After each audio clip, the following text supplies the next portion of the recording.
हम भगवान से ही भगवान को कहते हैं, प्रभु मैं तो संसार में हूं और आप संसार से परे, मैं तो विषय विकारों में हूं और आप समस्त विकारों से परे। तो देखो आप भी मन में कितना अंतर है।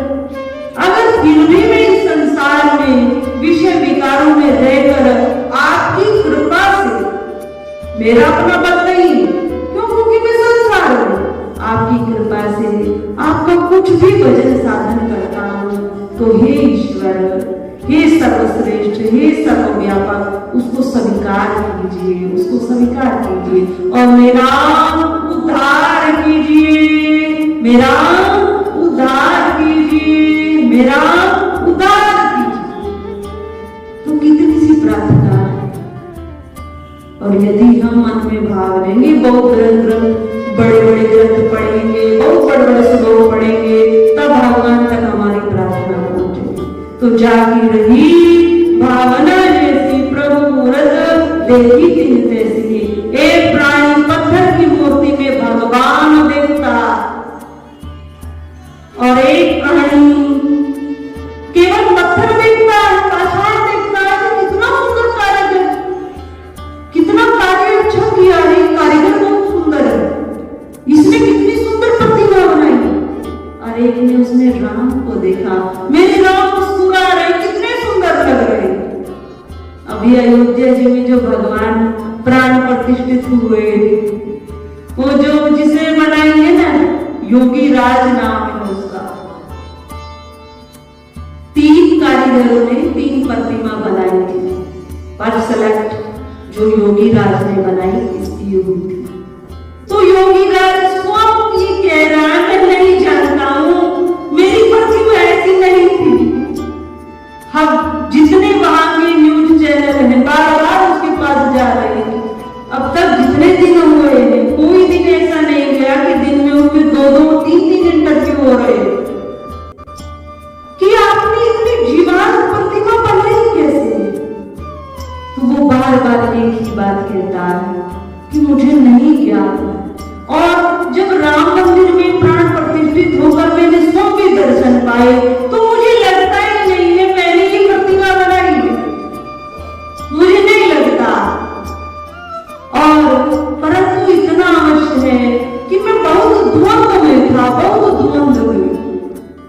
द्वंद्व कैसा कि मुझे जो ऑर्डर दिया गया था कि वो 5 साल के बच्चे की प्रतिमा के रूप में भगवान राम को बनाया जाए। मैंने 1000 बच्चों को स्कूल में मैं गया और 1000 बच्चों की चेहरों को देखता रहा, मुस्कुराता हुआ। कौन सा ऐसा चेहरा मिल जाए जिसको मैं उस पत्थर में आकार दे दूं? कौन सा ऐसा चेहरा मिल जाए मैं उसको आकार दे दूं? पर मेरे मस्तिष्क में भी ऐसी छवि नहीं थी जैसी इस प्रतिमा की हो गई, इतनी जीवंत प्रतिमा। तो कहने का भाव, जैसी जिसकी भावना है वो स्वयं भी कहता है ये ईश्वर की कृपा है, मेरी अपनी सामर्थ्य नहीं कि मैं इस प्रकार की इतनी जीवंत मुस्कुराती हुई प्रतिमा को बना सकूं।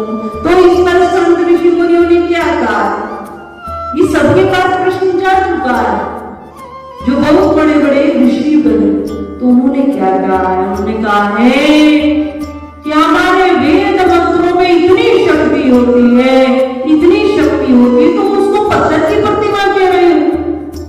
5 दिन तक उसका बहुत बड़ा अनुष्ठान किया जाता है, अनाज भी उसको शयन कराया जाता है, फलों में शयन कराया जाता है।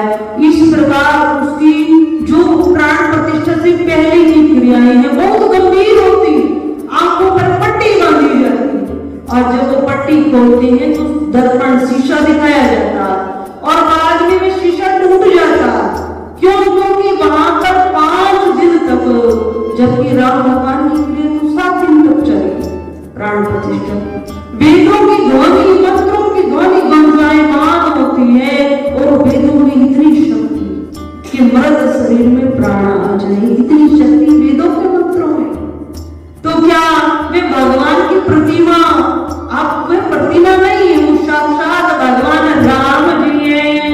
हम सबकी सामर्थ्य नहीं थी कि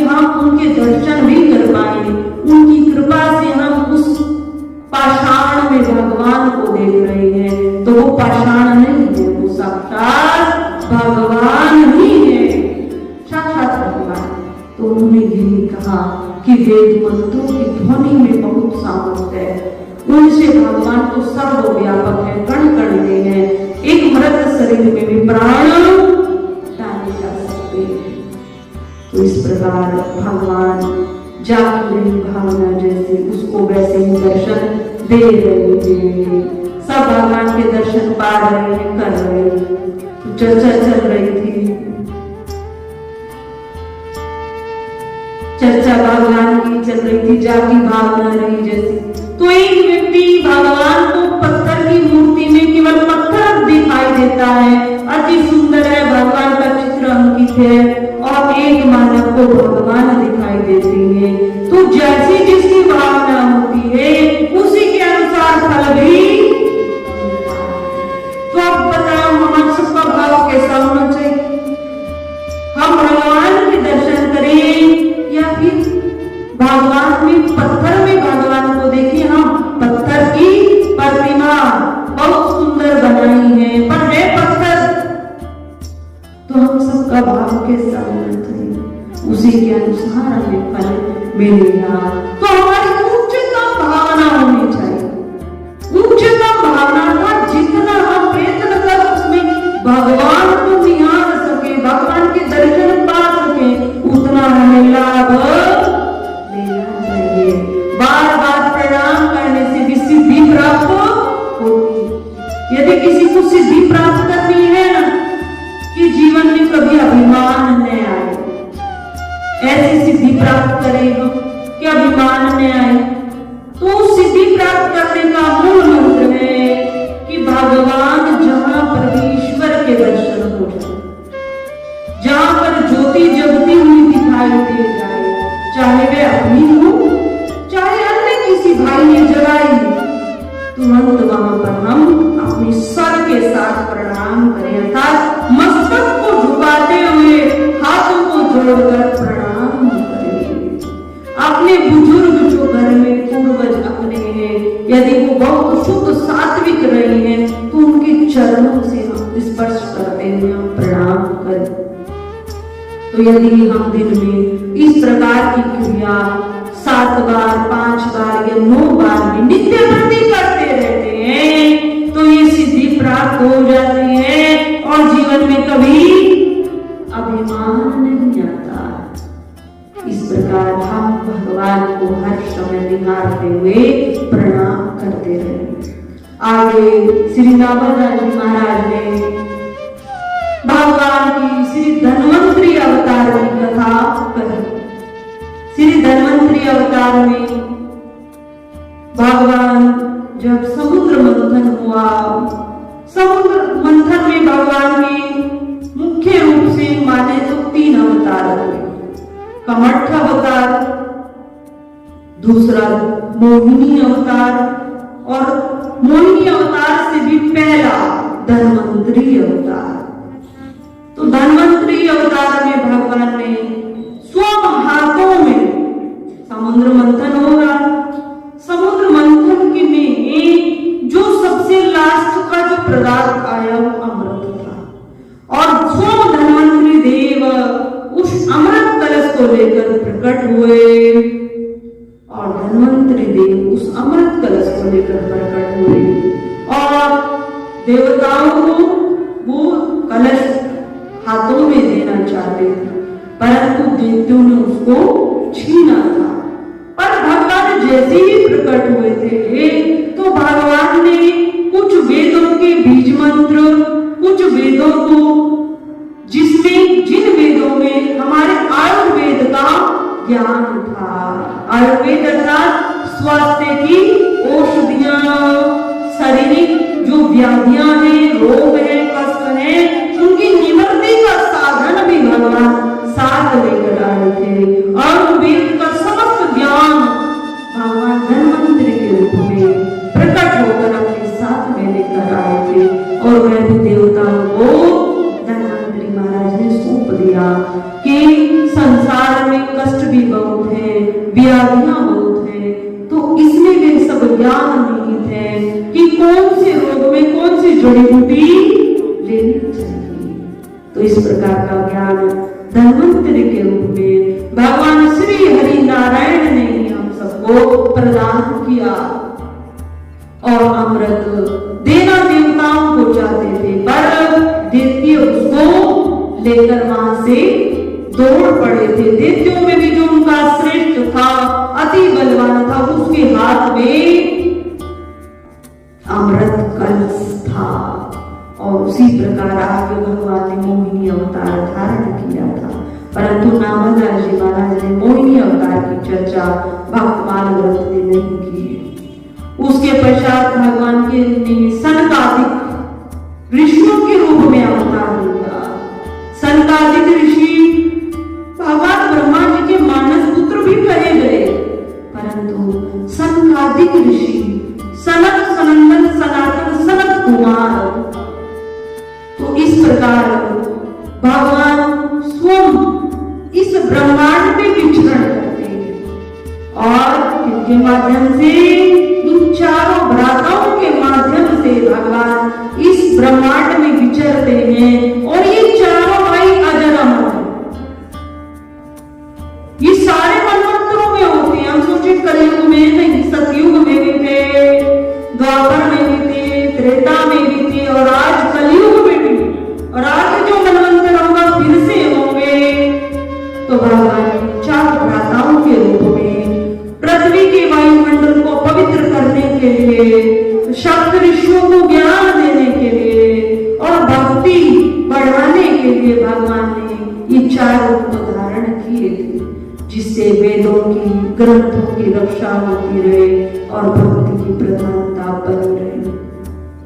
आगे भगवान के बहु अभिशेष अवतार, मनमंत्र अवतार भगवान का है, यज्ञ अवतार भगवान का है, श्री ऋषभ अवतार भगवान का है ग्रीव अवतार है, और श्री बद्रीपति नर नारायण भगवान का अवतार है, श्री दत्तात्रेय अवतार है और कपिल देव अवतार है।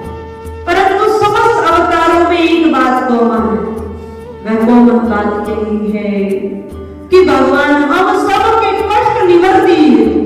भगवान बैठे क्षीर सागर में, भगवान क्षीर सागर में मुख्य रूप से विराजते। तो भगवान क्षीर सागर में बैठे हुए, ये हम सब भगवान के अंश। तो भगवान को ये ज्ञात रहता है कब कहां पर क्या समस्या उत्पन्न होने वाली है, देवताओं को कहां पर कष्ट होने वाला है। तो भगवान वहीं से उस कष्ट निवृत्ति के लिए, संसारिक प्राणियों को सुख देने के लिए भगवान योजना बनाकर कहां पर कौन सा शरीर उपयोग कर देगा, कहां पर किस प्रकार से प्रकट होना चाहिए, उसी प्रकार से प्रकट होकर वहां दुखों की निवृत्ति करते हैं और भक्तों को परमानंद प्राप्त कराते हैं, भक्ति को बनाए रखते हैं, सृष्टि सब प्रकार से अनुकूल रहे, इसका भगवान पूर्ण ध्यान रखते हुए अपने भक्तों को आनंद देते हैं। प्रभु का, परमात्मा का सबसे विशेष कार्य यही है। जैसे माता पिता अपने बच्चों का ध्यान रखते हैं, भले ही बच्चा दूर हो, पर माँ और पिता जो यदि धार्मिक अच्छे स्वभाव के, तो भले ही बालक दूर हो, पर उस बालक का ध्यान रखते हैं, मेरा बच्चा ठीक है ना, समय से भोजन पाता है, समय से शिक्षा लेता है। तो इस प्रकार परमात्मा भी, यदि हम इन आंखों से उनके दर्शन नहीं कर पाए, तो उस परमात्मा की नजर में हम सब, और वह हम सबका ध्यान रखता है, सबका ध्यान रखता है। जो साधु जन है, जो पवित्र आत्माएं हैं, यदि उनका अनुभव लिया जाए तो वो कहते हैं पग पग पर रक्षा करते। हम नहीं जानते हमारा संध्याकालीन भोजन कहाँ होगा, हम नहीं जानते कल का प्रवास कहाँ रहेगा, और वो परमात्मा हमारे जाने से पूर्व ही वहां सब व्यवस्था कर देता है। अभी नन्हे से बालक का जन्म नहीं हुआ है और माँ को दूध का अनुभव हो जाता है, माँ के स्तनों से दूध आ जाता है, बालक आएगा ना, पिएगा ना, तो वो व्यवस्था कौन